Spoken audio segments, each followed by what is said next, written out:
Welcome to the Financial Literacy Education Toolkit Overview webinar. My name is Patricia Pelletier, and I am the Director of Planning at MASCAP. MASCAP is the association of the 24 community action agencies across Massachusetts. MASCAP is working with the Department of Early Education and Care, EEC, to provide training on the Financial Education Toolkit developed with the Institute on Assets and Social Policy at Brandeis University. This webinar will give you an overview of the online course as well as the face-to-face training sessions that are being held in every CFCE region in the state. The team for the project includes the Commissioner of the Mass Department of Early Education and Care, Sherry Killen, Jennifer Amaya Thompson from EEC, Joe Diamond, the Executive Director of MASCAP, Dr. Jonas Parker, the Toolkit originator, formerly from Brandeis University, Elizabeth Santiago, the online course developer, and myself, Patricia Pelletier, Project Manager at MASCAP. We'll go through a series of slides with pertinent information on the Financial Education Toolkit training for early education and care providers.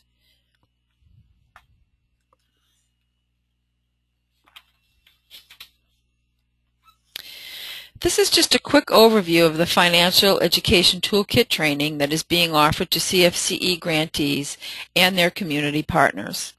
First, we will briefly review the content of the toolkit. Then we'll provide a sneak peek into the contents of the first and second modules of the toolkit itself. The toolkit is just that, an array of financial education tools that have been successfully used with adults and young children in a variety of networks. The toolkit overview will include a background of the Financial Education Toolkit, an overview of the 6 modules of the toolkit, sneak peeks in modules 1 and 2, and some information on the face-to-face training sessions and online course.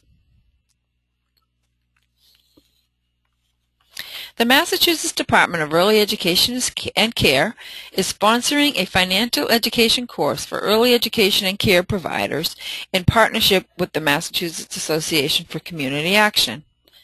The Financial Education Toolkit was developed by MASCAP in partnership with the Massachusetts Department of Housing and Community Development and the Institute on Assets and Social Policy at Brandeis University. The purpose of this toolkit is to support families in the Commonwealth on a path toward long-term economic independence and self-sufficiency. This evidence-based toolkit has been implemented in many networks across the state. The financial education training conducted last year with the Head Start Network was highly successful.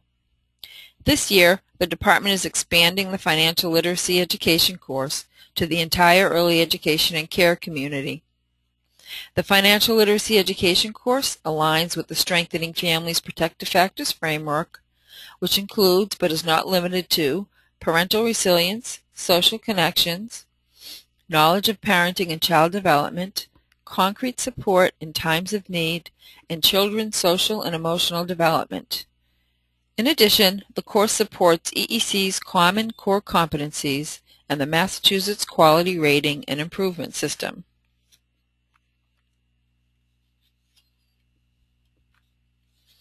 As mentioned, the Financial Education Toolkit aligns with the following frameworks: the Coordinated Family and Community Engagement Strengthening Families Protective Factors framework, EEC's Core Competencies, and the Massachusetts Quality Rating and Improvement System.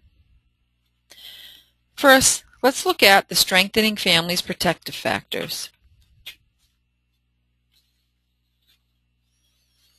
5 protective factors are the foundation of the Strengthening Families approach: parental resilience, social connections, knowledge of parenting and child development, concrete support in times of need, and children's social and emotional development. Research shows that these protective factors are also promotive factors that build family strengths and a family environment that promotes optimal child and youth development. The toolkit supports all of these protective factors by empowering staff to develop more supportive relationships with families around money issues and by helping parents to improve a range of financial attitudes, knowledge, and skills.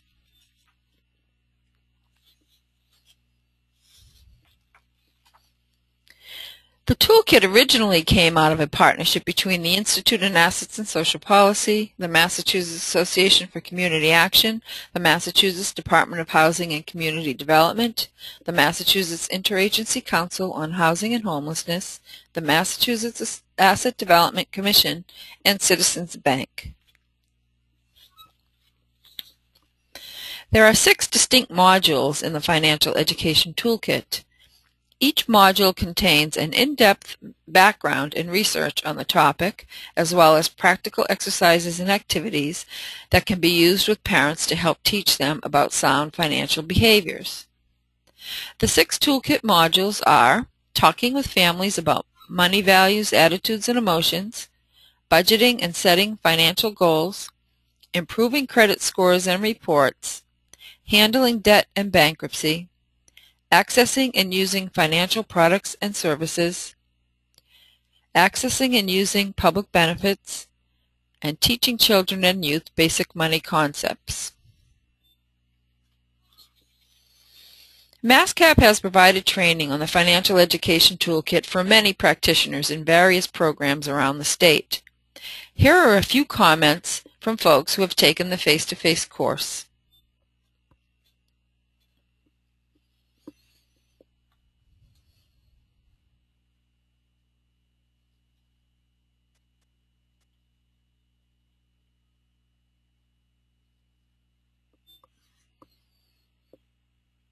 We'll give you an overview of each of the 6 modules now. Module 1 provides the tools to help get at the emotional baggage that can influence client money behavior, the ones that keep them in a self-perpetuating cycle of debt and poverty.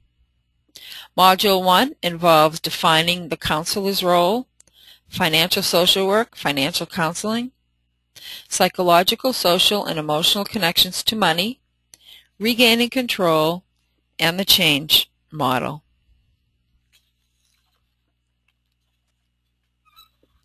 This module, titled Budgeting and Setting Financial Goals, emphasizes a peer-to-peer approach to changing money behaviors. More detail is provided toward the end of this webinar with a teaser look at the content. The activities in this module are practical and user-friendly and can be used one-on-one, in small groups, or as a classroom or workshop activity. Module 2 involves peer-to-peer approach to teaching financial literacy, basic budgeting techniques, strategies for controlling and reducing spending, needs versus wants, setting financial goals, and visualizing financial dreams. Here's another comment from our peers about helping parents to develop a budget, a sound financial practice.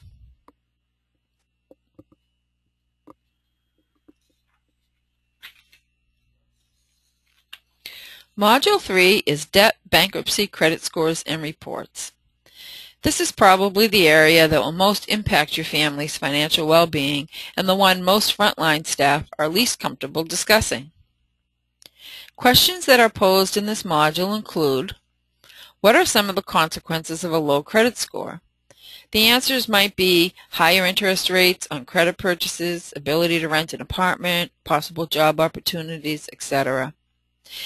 In this module, you'll cover identifying different elements of a credit report, analyzing how credit report content can impact credit scores, consequences of low credit scores, improving credit reports, paying down debt, and getting professional help.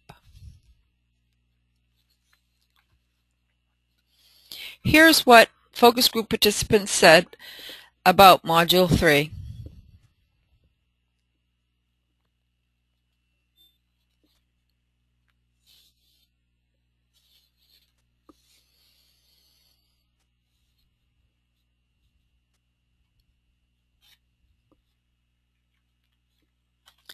Module 4 financial products and services. How many of you serve families who are largely unbanked? Among other topics, in Module 4, you will discuss the pros and cons of the different financial services and products available, including mainstream and alternative financial institutions. You will also learn about connecting families to various asset-building tools and resources.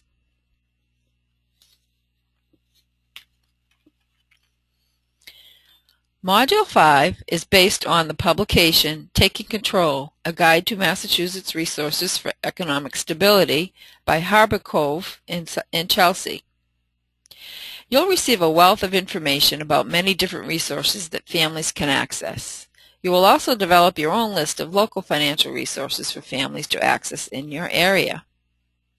In Module 5, you'll cover understanding public benefits, such as career resources, cash assistance, children's issues, disability, food and housing, immigration, medical and health care, and navigating the complex public benefit system. Module 6 will explore many financial curricula and resources to help parents teach their children about basic money concepts, such as Jumpstart, FDIC Money Smart for young adults, basic banking accounts for children, spending choices game, kids finance, young money, and money math lessons for life. Module 6 will provide parents with tools to teach their children sound money habits, will reinforce academic skills such as math and economics, and will explore youth and teen resources and curricula.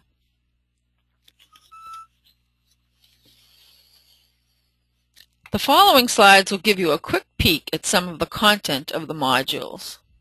Note that the face-to-face training is 12 hours, so there is a lot of material to cover. These are just samples of the first 2 modules.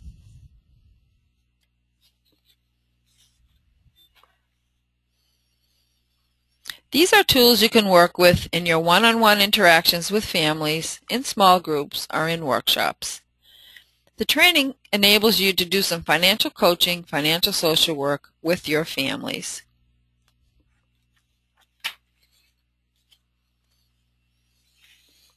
This activity involves pairing 2 people together to talk about their own first experiences with money. These kinds of activities help people to begin thinking about money in a different way and understanding about their own values and what they have been told about money. Think about it. Remember your financial experiences at home, as children, and with your parents or guardians. Reflect on your own understanding, then explore how you have developed your own biases around financial situations. For example, is credit evil or a means to an end? Sharing these experiences with each other is an effective method of remembering the concept.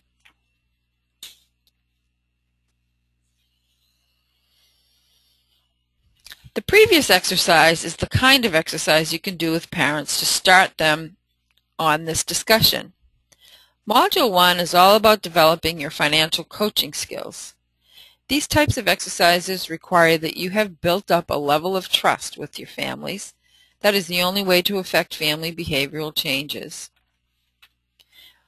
Module 1 will help develop your ability to recognize and change negative money attitudes, values, and behaviors, and to help your families recognize and build upon positive money attitudes, values, and behaviors.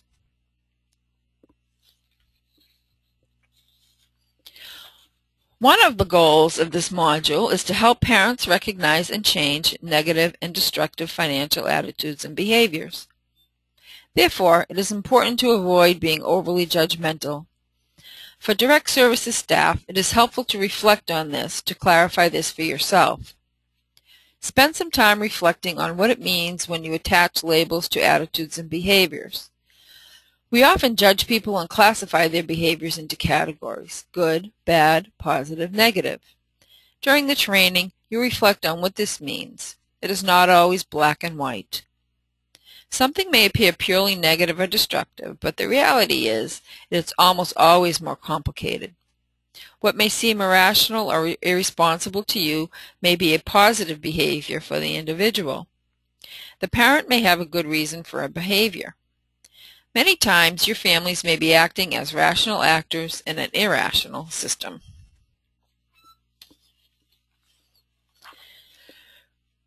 Because money is so personal, your relationship with parents is one of the most important resources to help them with money issues. This module helps you to develop and strengthen that relationship.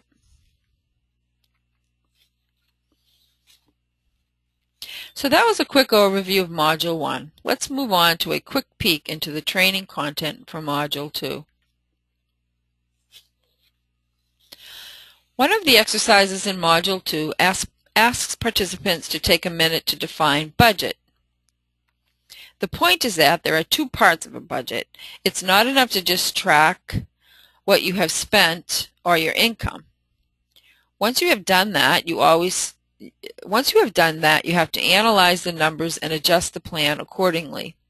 Following is a few more examples to help families develop a realistic budget.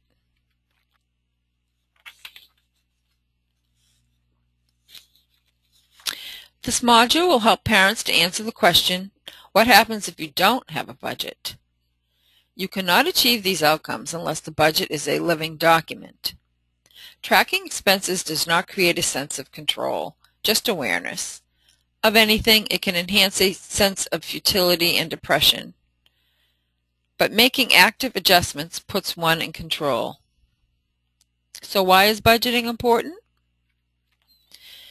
Because we need to see where your money is coming from and where it is going, to develop a sense of control over money, and to set, measure, and achieve financial goals.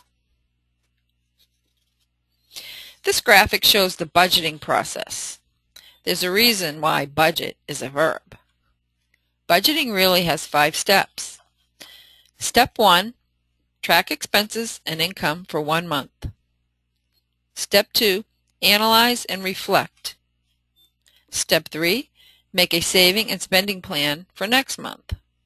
Step 4, keep tracking income and expenses while sticking to the plan. Step 5, repeat Step 1, then compare with your plan from Step 3. This is key. This process needs to be done repeatedly in order to make this behavior change.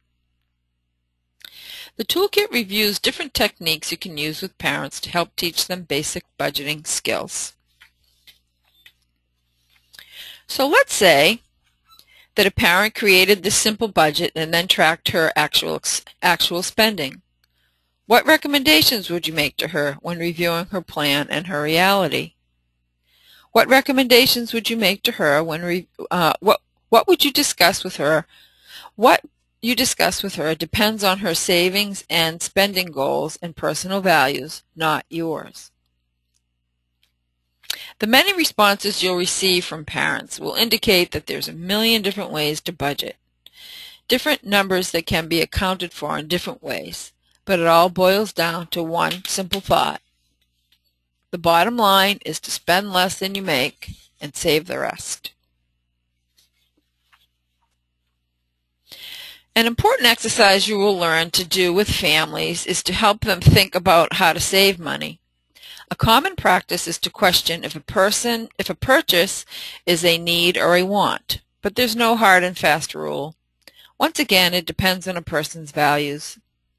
One exercise you will learn to do is to divide a piece of paper into 2 and label one half needs and the other half wants. Now brainstorm 5 personal needs you have and 5 personal wants. You can have people do this individually and then compare answers. Food is a need, but eating out is not, or buying the most expensive food is not. This is a good group activity that gets people thinking and talking. Again, there are no right or wrong answers. In order to do this exercise, you must first determine your own personal priorities. That was a quick overview of the kinds of activities you can expect in the toolkit. Here are the main themes that run through each module in the training. Money is very personal. All of us can benefit from more financial literacy. Your relationship with your families is your most important resource. Financial behaviors and decisions are driven by financial attitudes and values. Any conversation about money is a conversation about money attitudes, values, and emotions. And adults learn and change through experiences, and they turn off when their experiences are devalued. Today's webinar is an overview of the Financial Education Toolkit training for early education and care providers. The full face-to-face training is 2 days, a total of 12 hours. An online course has been launched. The intention of the online course is to supplement the face-to-face training as well as to provide a more in-depth look at the toolkit. Face-to-face training has been conducted at 3 CFCE regions since June, and 2 more regions are scheduled. Region 4, Greater Boston, is scheduled for October 26th and 30th at South Middlesex Opportunity Council in Framingham. Region 5, Southeastern Massachusetts, is scheduled for November 28th and 30th at the Falmouth Public Library. Both of these face-to-face trainings are full, however. You'll receive information from the Department of Early Education and Care on upcoming additional trainings. The online course is now available. Please go to www.fle.masscap.org for that online course. Thank you. For more information, please contact Joe Diamond at MassCap at joediamond@masscap.org or by calling 617-357-6086. You may also contact your EEC CFCE regional contact person. Thank you again.